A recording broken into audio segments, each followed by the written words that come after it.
Bismillahirrahmanirrahim. Assalamualaikum warahmatullahi wabarakatuh. Salam sejahtera untuk kita semua. Perkenalkan, nama saya Sabdi. Saya adalah Ketua Komunitas Belajar Pusaka TK DWP Dikora Provinsi NTB. Pendidikan anak usia dini merupakan fondasi krusial bagi perkembangan karakter dan kognitif generasi penerus bangsa. Di tengah derasnya arus perubahan kurikulum dan tuntutan profesionalisme guru PAUD dihadapkan pada keharusan untuk terus belajar dan beradaptasi. Namun, seringkali upaya pengembangan diri ini dilakukan secara individual, terfragmentasi, dan kurang berdampak langsung pada praktik pembelajaran di kelas. Fenomena inilah yang sedang dialami di TK DWP Provinsi NTB.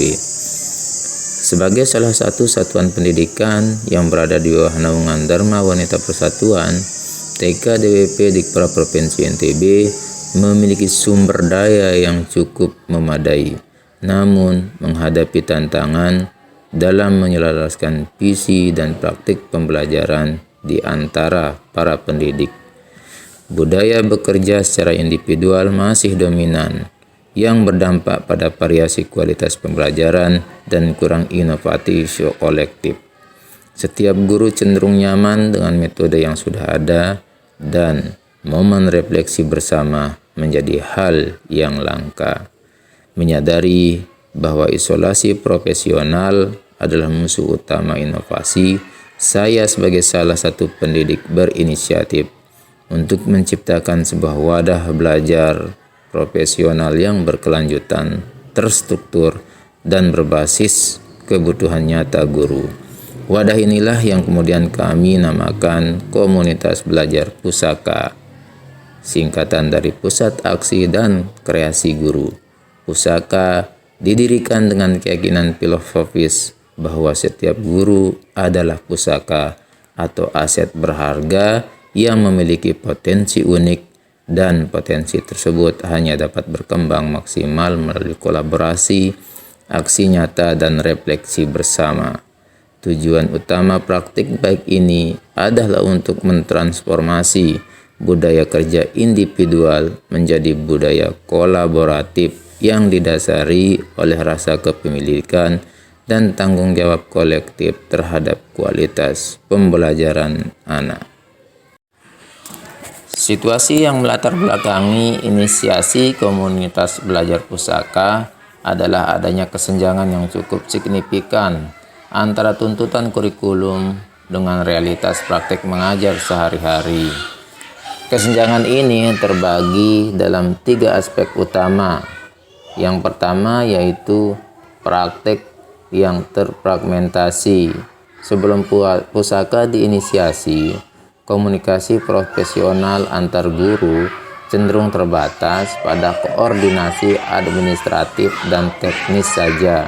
Guru-guru meskipun berada di dalam satu atap cenderung merancang dan melaksanakan pembelajaran secara mandiri atau individual. Aspek yang kedua yaitu kesenjangan kompetensi. Kurikulum merdeka menuntut pendekatan yang lebih kontekstual, eksploratif, dan berpusat kepada anak. Sementara itu, sebagian guru, terutama yang memiliki masa kerja yang lebih lama, merasa kurang percaya diri dalam meninggalkan metode pengajaran tradisional. Lalu aspek yang ketiga yaitu kebutuhan akan dukungan psikologis. Selain masalah teknis dan pedagogis, tekanan implementasi kurikulum baru sering menimbulkan stres dan kelelahan pada guru. Tidak adanya ruang aman dan terstruktur untuk berbagi kesulitan dan keberhasilan berdampak pada rendahnya motivasi dalam pengembangan diri. Kami melihat urgensi untuk menciptakan sebuah rumah di mana guru dapat didukung, diapresiasi, dan berani mencoba hal baru tanpa takut gagal. Kondisi ini mendesak adanya sebuah struktur formal namun fleksibel untuk memfasilitasi dialog, aksi, dan pertumbuhan bersama. Dalam membangun komunitas belajar pusaka, kami dihadapkan pada berbagai tantangan.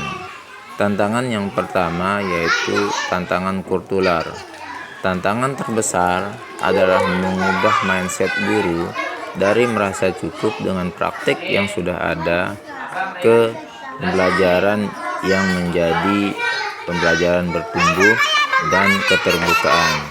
Guru senior sering merasa praktik mereka sudah teruji, sementara guru muda cenderung segan untuk mengkritik atau menawarkan ide. Tantangan selanjutnya yaitu keterbatasan waktu dan sumber daya. Meskipun sekolah memiliki jam kerja yang jelas, menyisihkan waktu 1-2 jam setiap minggu untuk komunitas belajar yang berfokus pada refleksi mendalam terasa sulit tanpa mengorbankan waktu istirahat atau persiapan mengajar. Lalu tantangan yang ketiga yaitu tantangan individual.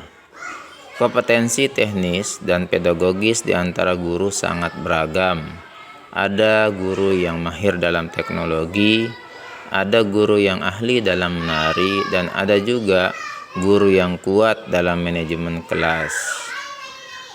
Itu adalah berbagai tantangan yang kami hadapi dalam pembelajaran guru sehari-hari. Dalam menghadapi tantangan di atas, langkah aksi yang kami lakukan melalui komunitas belajar pusaka dirancang berdasarkan prinsip belajar bersama, beraksi nyata, dan berbagi dampak. Pada setiap aksi ini, kami laksanakan dalam 4 fase. Fase yang pertama yaitu inisiasi dan pembentukan struktur. Fase yang kedua yaitu laksanakan aksi berbasis lesson study dan first coaching. Dan fase yang ketiga yaitu pengembangan kurikulum kolektif. Dan terakhir, fase yang keempat yaitu penguatan jaringan yang berkelanjutan. Setelah aksi kami laksanakan, lalu kami melaksanakan refleksi. Komunitas belajar pusaka telah memberikan dampak yang transformatif, baik pada individu guru maupun pada ekosistem sekolah secara keseluruhan. Dampak yang kami rasakan terhadap budaya sekolah yaitu dulu guru enggan diobservasi, kini guru secara sukarela mengajukan diri menjadi guru model. Bahkan mereka bereksperimen dengan metode baru karena mereka tahu ada jaringan dukungan yang siap memberikan umpan balik. Lalu dampaknya pada praktik pembelajaran. Yang pertama yaitu peningkatan kualitas RPP. Yang kedua adopsi asesmen otentik. Lalu yang ketiga dampak pada anak. Observasi kelas menunjukkan anak-anak menjadi lebih aktif, berani bertanya, menunjukkan inisiatif yang lebih tinggi.